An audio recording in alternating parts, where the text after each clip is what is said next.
Hi everybody, bienvenue sur ma chaîne, j'espère que vous allez bien.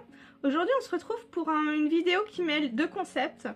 Donc on va avoir dans un premier temps la palle du petit mois petite lecture organisée par Audrey du Soufflet des mots. Puis dans un second temps je vais vous présenter mes 3 dernières lectures, dont 2 font partie du Cold Winter Challenge. Ce sont les 2 seules que j'ai lues, shame on me.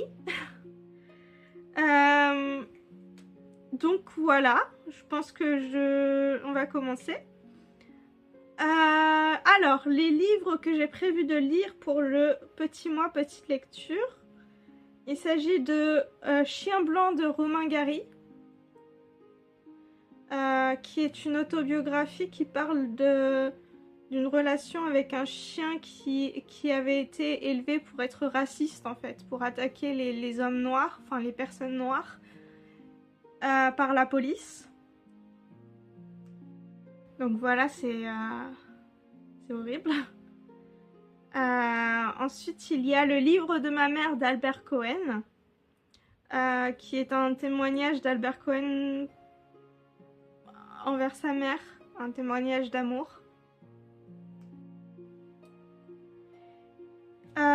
Alexis de Marguerite Yourcenar, ainsi que le coup de grâce de Marguerite Yourcenar, qui sont dans un seul livre. Je sais pas vraiment de quoi ça parle. J'avais ajouté ce livre à ma wishlist il y a un bon moment. Et donc là, quand j'ai vu que les 2 histoires faisaient moins de 250 pages, je me suis dit bon bah pourquoi pas l'ajouter pour le petit mois petite lecture. Ensuite, il y a La liseuse de Didier Dumarc, qui est un livre qui fait partie de la maison d'édition Le Rire du Serpent. Donc vous pouvez trouver les livres dans les librairies d'Évreux. C'est un livre qui se passe pendant la Seconde Guerre mondiale. Donc ça m'intéresse. Je sais pas trop de quoi ça va parler exactement. Enfin, ça va sûrement parler de la Shoah, etc. Mais je sais pas exactement sous quel angle en fait.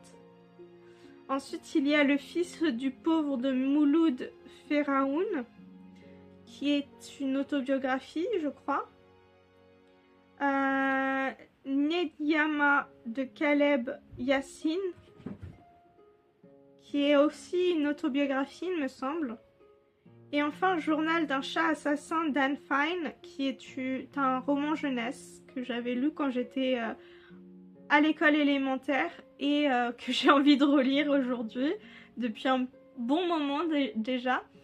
Et donc, comme il fait beaucoup moins de 250 pages, et ben je me dis que c'est le moment de le relire. Voilà.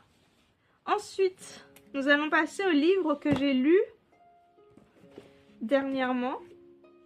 On va commencer par les 2 livres du Cold Winter Challenge, avec Ce que tu as fait de moi de Karine Giebel, dans lequel on suit 2 policiers de la même brigade qui sont interrogés dans 2 salles d'interrogatoire différentes par des flics de l'IJPN.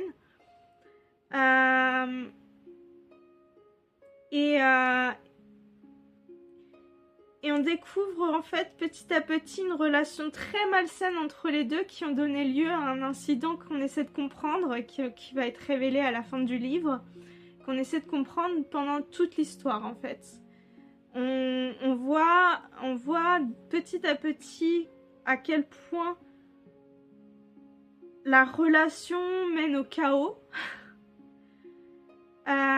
Et on voit aussi leurs 2 points de vue à eux en fait, parce qu'ils n'ont pas forcément le même point de vue l'un comme l'autre. C'était très dérangeant comme lecture. La relation entre ces 2 flics est vraiment, vraiment, vraiment dérangeante.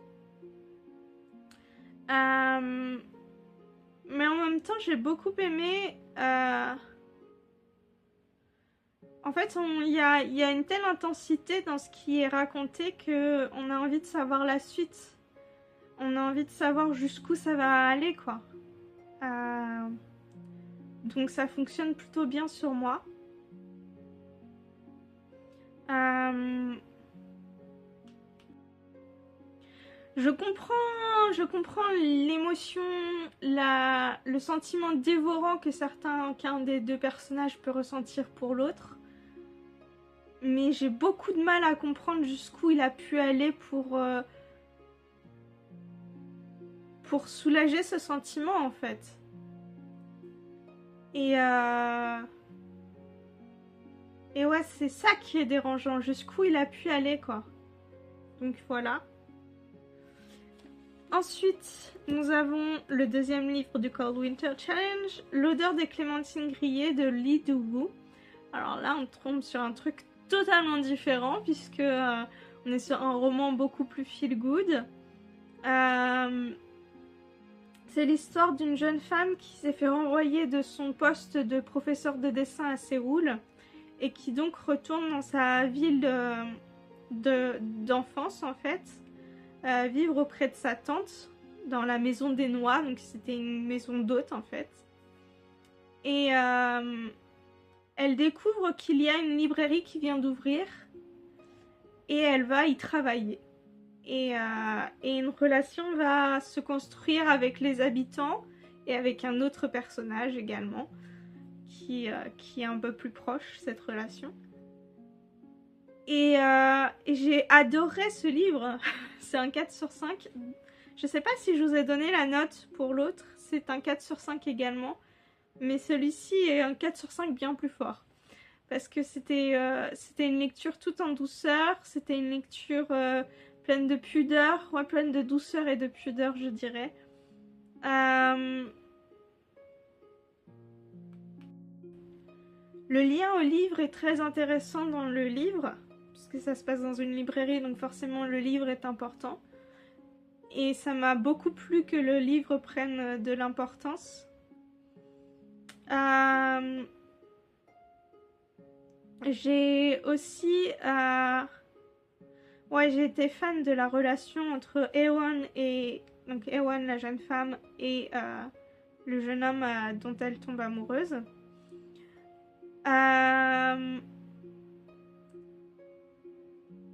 Les paysages sont magnifiquement représentés aussi.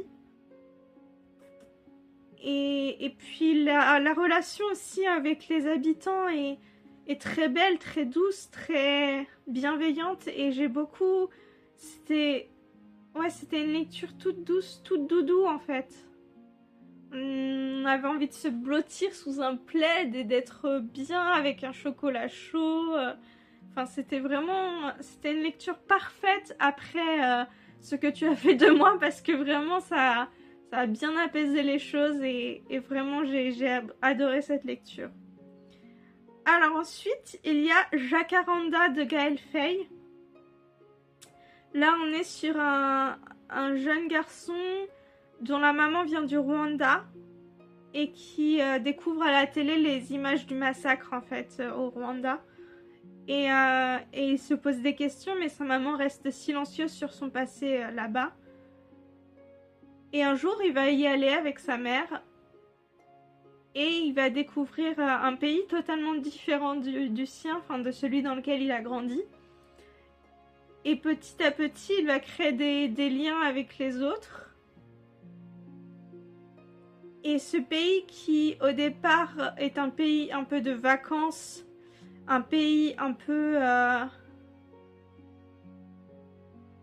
je sais pas, il a pas forcément une très bonne image de ce pays. Il en a pas une mauvaise non plus, mais il en a pas une très bonne image. Et ça va devenir petit à petit son pays en fait. Son pays à lui, le pays de ses ancêtres, le pays de sa maman.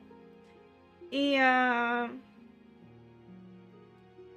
c'est un coup de cœur. C'est le premier coup de cœur de l'année.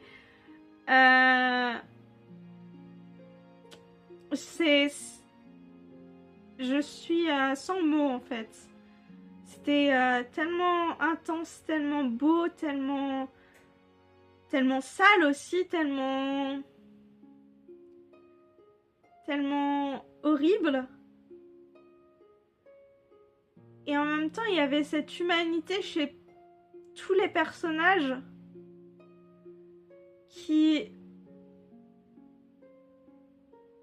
qui est touchante en fait. Ouais, c'est ça le mot touchant. Vraiment touchant.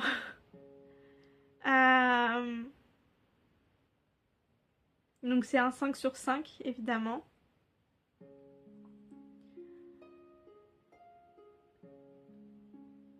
J'ai appris des choses que j'ignorais sur le Rwanda. J'ai découvert des personnages profondément humains, profondément touchants, plein de défauts et de qualités. Et j'ai appris à les aimer en fait. Et ça n'a pas été difficile de les aimer parce que malgré leurs défauts, ils ont quelque chose de touchant et donc on s'y attache très vite. Donc oui, si vous voulez en apprendre plus sur le Rwanda, si vous voulez découvrir des personnages touchants et humains, si vous voulez être bouleversé par une lecture, je vous recommande vraiment très vivement Jacaranda de Gaël Faye. Voilà. Je crois que j'espère que je vous ai bien vendu le truc. Parce que vraiment c'est une lecture qui vaut le coup. Et voilà pour aujourd'hui, c'est tout. Je vous invite à liker, partager, booster, commenter. Dites-moi dans les commentaires quelles ont été vos dernières lectures. Quelle est la dernière lecture qui vous a bouleversé. Et puis je vous dis à la prochaine.